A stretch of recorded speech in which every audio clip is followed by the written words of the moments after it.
The Five Love Languages with Dr. Gary Chapman, well known for marriage counseling and marriage enrichment. In his book, The Five Love Languages, will cover the topics: what happens to love after the wedding, keeping the love tank full, falling in love, words of affirmation, quality time, receiving gifts, acts of service, physical touch, love is a choice, love makes the difference, children and love languages. Today's topic: receiving gifts. Receiving gifts with Dr. Gary Chapman. We begin. I was in Chicago when I studied anthropology. By means of detailed ethnographies, I visited fascinating people all over the world. Ethnography, the scientific description of the customs of individual peoples and cultures. I went to Central America and studied the advanced cultures of the Mayan and the Aztecs. I crossed the Pacific and studied the tribal peoples of Melanesia and Polynesia. I studied the Eskimos of the northern tundra and the Aboriginal Anis of Japan. I examined the cultural patterns surrounding love and marriage and found that in every culture I studied, gift giving was a part of the love marriage process. Anthropologists are enamored by cultural patterns that tend to pervade cultures, and so was I. Could it be that gift giving is a fundamental expression of love that transcends cultural barriers? Is the attitude of love always accompanied by the concept of giving? Those are academic and somewhat philosophical questions, but if the answer is yes, it has profound practical implications for the North American couples, and I might add couples around the world. I took an anthropology field trip to the island of Dominica. Our purpose was to study the culture of the Carib Indians, and on the trip, I met Fred. Fred was not a Carib, but a young black man of 28 years. Fred had lost a hand in a fishing by dynamite accident. Since the accident, he could not continue his fishing career. He had plenty of available time, and I welcomed his companionship. We spent hours together talking about his culture. Upon my first visit to Fred's house, he said to me, "Mr. Gary, would you like to have some juice?" To which I responded enthusiastically. He turned to his younger brother and said, "Go get Mr. Gary some juice."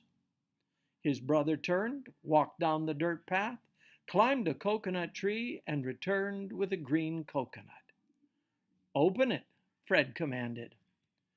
With 3 swift movements of the machete, his brother uncorked the coconut, leaving a triangular-shaped hole at the top. Fred handed me the coconut and said, "Juice for you."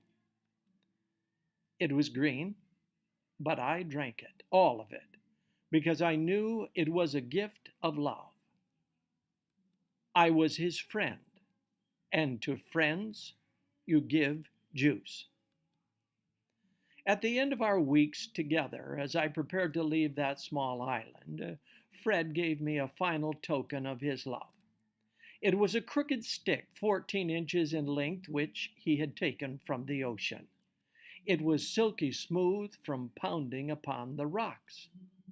Fred said that the stick had lived on the shores of Dominica for a long time, and he wanted me to have it as a reminder of the beautiful island. Even today, when I look at that stick, I can almost hear the sound of the Caribbean waves. But it is not as much a reminder of Dominica as it is a reminder of love. A gift is something you hold in your hand and say, "Look, he was thinking of me," or "she remembered me." You must be thinking of someone to give him a gift.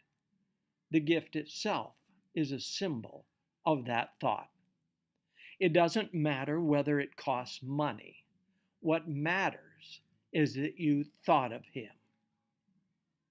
And it's not the thought implanted only in the mind that counts, but the thought expressed in actually securing the gift and giving it as the expression of love. Mothers remember the day their children bring a flower from the yard as a gift. They feel loved, even if it was a flower they didn't want picked. From early years, children are inclined to give gifts to their parents, which may be another indication that gift giving is fundamental to love. If receiving gifts is my primary love language, I will place great value on the gifts given to me. The Afghan crocheted just for me. The captain's hat given by a friend. The copy of Steps to Christ with special promises underlined in red. I will place great value on the gifts given to me and use them with pride. I will see gifts as expressions of love. Without gifts as visual symbols, I may question your love. Gifts come in all sizes, colors, and shapes.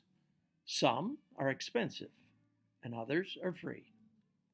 To the individual whose primary love language is receiving gifts, the cost of the gifts will matter little, unless it is greatly out of line with what you can afford. If a millionaire gives only $1 gifts regularly, the spouse may question whether that is an expression of love. But when family finances are limited, a $1 gift may speak $1,000,000 worth of love. Gifts may be purchased, found, or made. The husband who stops along the roadside and picks his wife a wildflower has found himself an expression of love, unless, of course, his wife is allergic to wildflowers. For the man who can afford it, you can purchase a beautiful card for less than $5. For the man who cannot, you can make one for free. Get the paper out of the trash where you work. Fold it in the middle. Take scissors and cut out a heart. Write, "I love you." Sign your name. Gifts need not be expensive. But what of the person who says, "I'm not a gift giver. I didn't receive many gifts growing up. I never learned how to select gifts. It doesn't come naturally for me." Congratulations, you've just made the first discovery in becoming a great lover. You and your wife speak different love languages. Now that you have made that discovery, get on with the business of learning your second language. If your spouse's primary love language is receiving gifts, you can be a proficient gift giver. In fact, it is one of the easiest love languages to learn. Where do we begin? Make a list of all the gifts your spouse has expressed excitement about receiving through the years. They may be gifts you have given or gifts given by other family members or friends. The list will give you an idea of the kind of gifts your spouse would enjoy receiving. If you have little or no knowledge about selecting the kind of gifts on your list, recruit the help of family members who know your spouse. In the meantime, select gifts that you can feel comfortable purchasing, making, or finding, and give them to your spouse. Don't wait for a special occasion. If receiving gifts is his or her primary love language, almost anything you give will be received as an expression of love. If she's been critical of your gifts in the past and almost nothing have you given has been accepted, then receiving gifts is almost certainly not her primary love language. Gifts and money. If you are to become an effective gift giver, you may have to change your attitude about money. Each of us has an individualized perception of the purpose of money, and we have various emotions associated with spending it. Some of us have a spending orientation. We feel good about ourselves when we are spending money. Others have a saving and investing perspective. We feel good about ourselves when we're saving money and investing it wisely. If you are a spender, you will have little difficulty purchasing gifts for your spouse. But if you are a saver, you will experience emotional resistance to the idea of spending money as an expression of love. You don't purchase things for yourself, so why should you purchase things for your spouse? But that attitude fails to recognize that you are purchasing things for yourself. By saving and investing money, you are purchasing self-worth and emotional security. You are caring for your own emotional needs in the way you handle money. What you are not doing is meeting the emotional needs of your spouse.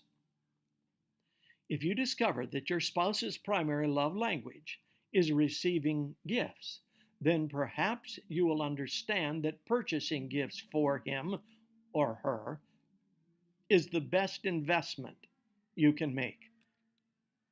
You are investing in your relationship and filling your love's emotional love tank. And with a full love tank, he or she will likely reciprocate emotional love to you in a language you will understand. When both persons' emotional needs are met, your marriage will take on a whole new dimension. Don't worry about your savings. You will always be a saver. But to invest in loving your spouse is to invest in blue chip stocks. The gift of self. There is an intangible gift that sometimes speaks more loudly than a gift that can be held in one's hand. I call it the gift of self, or the gift of presence. Being there when your spouse needs you speaks loudly to the one whose primary love language is receiving gifts. Jan once said to me, "My husband Don loves softball more than he loves me." "Why do you say that?" I inquired. "On the day our baby was born, he played softball. I was lying in the hospital bed all afternoon while he played softball," she said. "Was he there when the baby was born?" "Oh, yes, he stayed long enough for the baby to be born. But 10 minutes afterward, he left to play softball." I was devastated. It was such an important moment in our lives. I wanted us to share it together. I wanted him to be there with me. Don deserted me to play. That husband may have sent her a dozen roses, but they would not have spoken as loudly as his presence in the hospital room beside her. The baby was now 15 years old, and she was talking about the event with all the emotions as though it had happened yesterday. I probed further. "Have you based your conclusion that Don loves softball more than he loves you on this one experience?" "Oh, no," she has said. "On the day of my mother's funeral, he also played softball." "Did he go to the funeral?" Oh, yes, he went to the funeral, but as soon as it was over, he left to play softball. I couldn't believe it. My brothers and sisters came to the house with me, but my husband was playing softball. Later, I asked Don about those two events. He knew exactly what I was talking about. He knew she would bring that up. I knew she would bring that up, he said. I was there through all the labor, and when the baby was born, I took pictures. I was so happy. I couldn't wait to tell the guys on the team. But my bubble was burst when I got back to the hospital that evening. She was furious with me. I couldn't believe what she was saying. I thought she would be proud of me for telling the team. And when her mother died, she probably did not tell you that I took off work a week before she died and spent the whole week at the hospital and at her mother's house doing repairs and helping out. After she died and the funeral was over, I felt I had done all I could.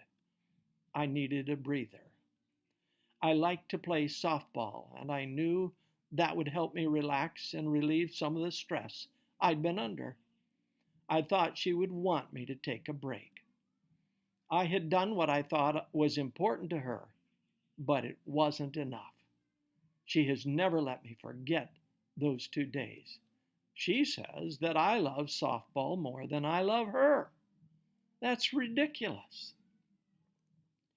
He was a sincere husband who failed to understand the tremendous power of presence. His being there for his wife was more important than anything else in her mind. Physical presence in the time of crisis is the most powerful gift you can give if your spouse's primary love language is receiving gifts. Your body becomes the symbol of your love. Remove the symbol and the sense of love evaporates. In counseling, Don and Jan worked through the hurts and misunderstandings of the past. Eventually, Jan was able to forgive him, and Don came to understand why his presence was so important to her. If the physical presence of your spouse is important to you, I urge you to verbalize that to your spouse. Don't expect him to read your mind. If, on the other hand, your spouse says to you, I really want you to be there with me tonight or tomorrow, this afternoon, take his request seriously. From your perspective, it may not be important. But if you are not responsive to that request, you may be communicating a message you do not intend. A husband once said, when my mother died, my wife's supervisor said that she could be off 2 hours for the funeral, but she needed to be back in the office for the afternoon. My wife told him that she felt her husband needed her support that day, and she would have to be away the entire day. The supervisor replied, if you are gone all day, you may well lose your job. My wife said, my husband is more important than my job. She spent the day with me. Somehow that day, I felt more loved by her than ever before.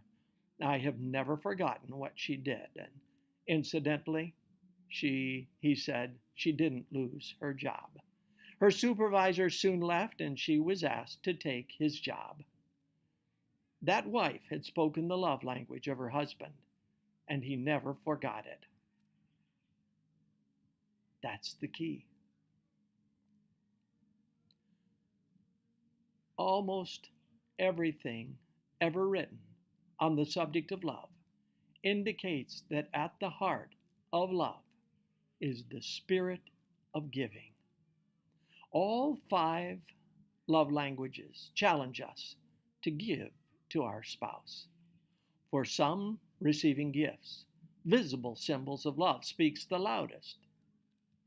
I heard the most graphic illustration of that truth in Chicago, where I met Jim and Janice. They attended my marriage seminar and agreed to take me to O'Hare Airport after the seminar in the afternoon. We had 2 or 3 hours before my flight, and they asked if I would like to stop at a restaurant. I was famished, so I readily agreed. That afternoon, however, I got much more than a free meal. Jim and Janice both grew up on farms in central Illinois, not more than 100 miles from each other. They moved to Chicago shortly after their wedding. I was hearing their story 15 years and 3 children later. Janice began talking almost immediately after we sat down. She said, "Dr. Chapman, the reason we wanted to take you to the airport is so that we could tell you about our miracle." Something about the word miracle always causes me to brace myself, especially if I don't know the person who's using it. What bizarre story am I going to hear? I wondered. But I kept my thoughts to myself and gave Janice my undivided attention. I was about to be shocked. She said, "Dr. Chapman, God used you to perform a miracle in our marriage." I felt guilty already. A moment ago, I was questioning her use of the term miracle, and now in her mind, I was the vehicle of a miracle. Now I was listening even more intently. Janice continued, "3 years ago, we attended your marriage seminar here in Chicago for the first time. I was desperate," she said. "I was thinking seriously of leaving Jim and had told him so. Our marriage had been empty for a long time, and I had given up. For years I had complained to Jim that I needed his love, but he never responded. I loved the children, and I knew they loved me. But I felt nothing coming from Jim. In fact, by that time, I hated him. He was a methodical person. He did everything by routine. He was as predictable as a clock, and no one could break into his routine. For years," she continued, "I tried to be a good wife.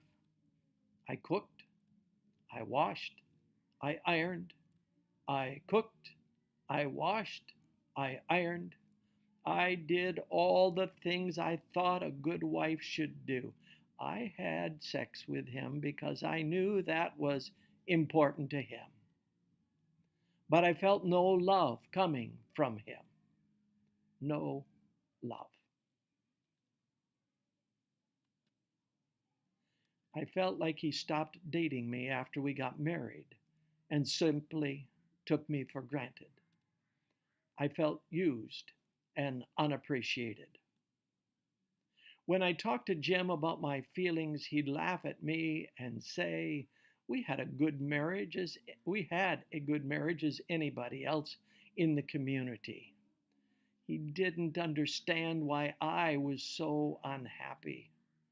He would remind me that the bills were paid, that we had a nice house and a new car, that I was free to work outside the home, and that I should be happy instead of complaining all the time.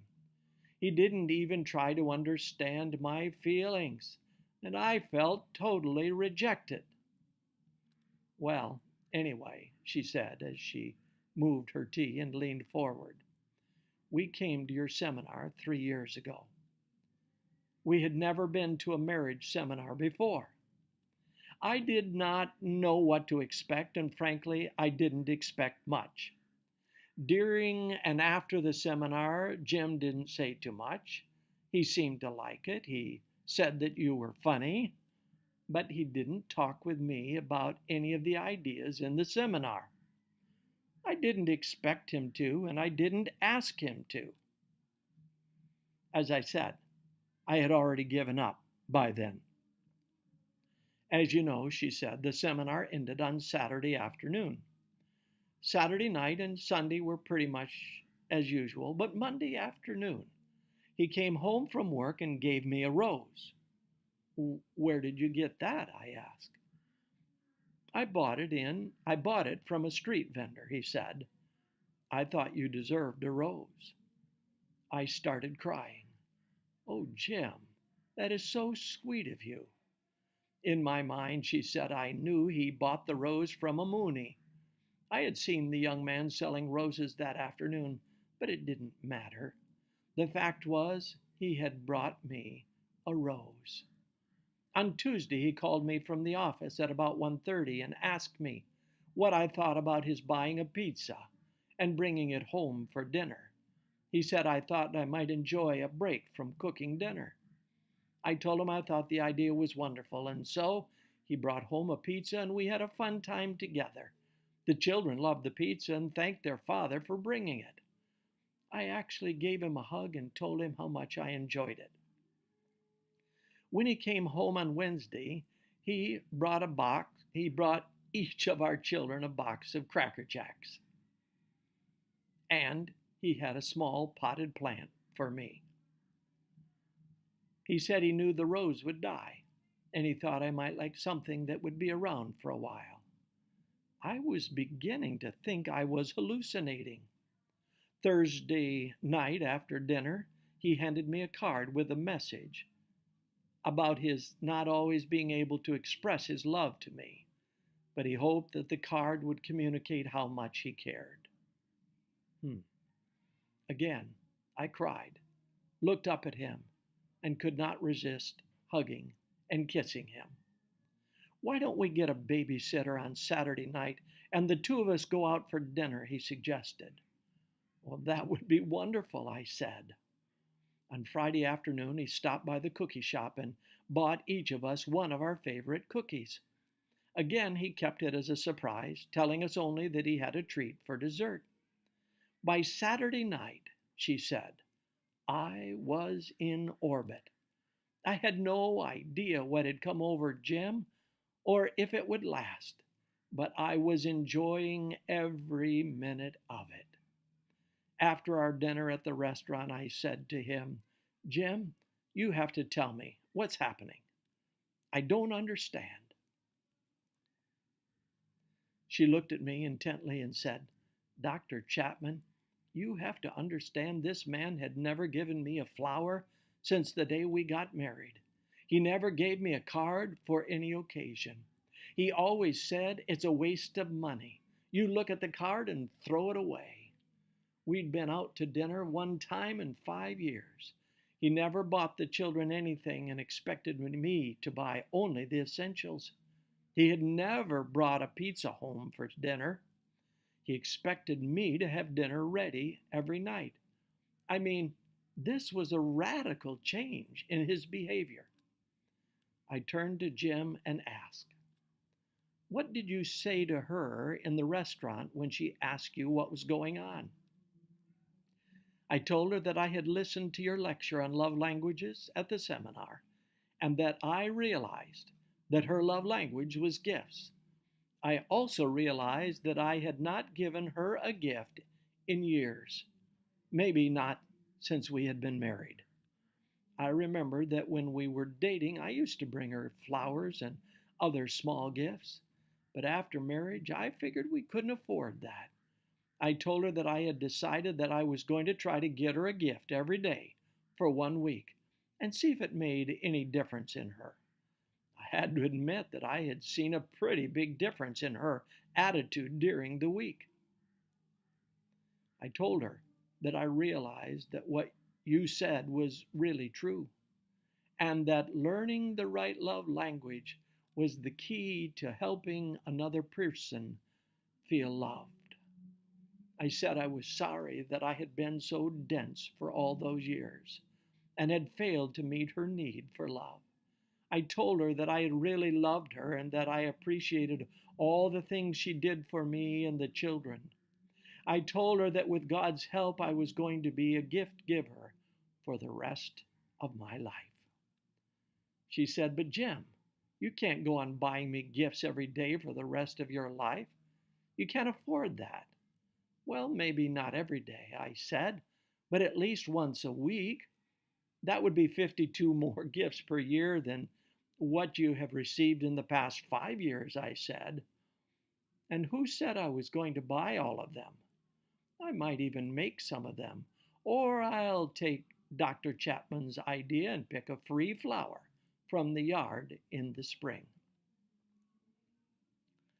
Janice interrupted. Dr. Chapman, I don't think he has missed a single week in 3 years. He's like a new man. You wouldn't believe how happy we have been. Our children call us lovebirds now. My tank is full and overflowing. I turned to Jim and asked, but what about you, Jim? Do you feel loved by Janice? Oh, I've always felt loved by her, Dr. Chapman. She's the best housekeeper in the world. She's an excellent cook.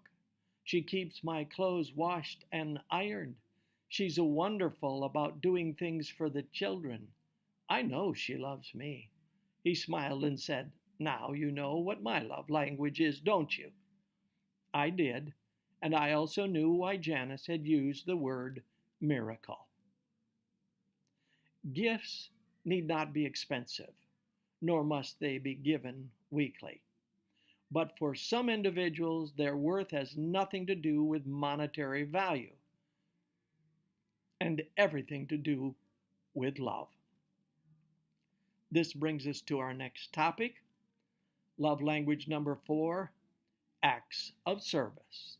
That's right, Jim's love language. We have to remember we must express love in his or her primary love language. That's the key. That's the key. Expressing love in the primary love language of our loved one. Thank you again to Dr. Gary Chapman, the author of The 5 Love Languages.